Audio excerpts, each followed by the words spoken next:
أقول لكم فقط مثال بسيط. نحن جلوس هنا نشكل مجموعة تضاف إلى 7 ملايير من سكان المعمورة. هل الأكثرية على الإيمان أم على الكفر؟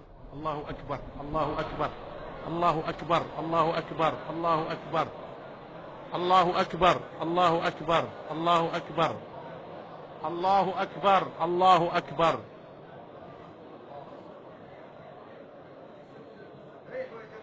الله أكبر. اجلسوا يا جماعة، اجلسوا اجلسوا بارك الله فيكم. يا أخي فأين تذهبون يا أخي؟ يا أخي إخواننا تموت في بيت الله أهلا وسهلا مرحبا. يا أخي يا أسعدها من لحظة نموت فيها في بيت الله عز وجل.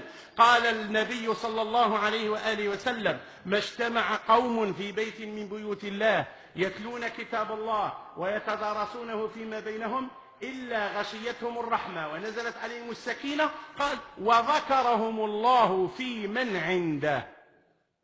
أنت يا أخي يذكرك الله الآن في من عنده.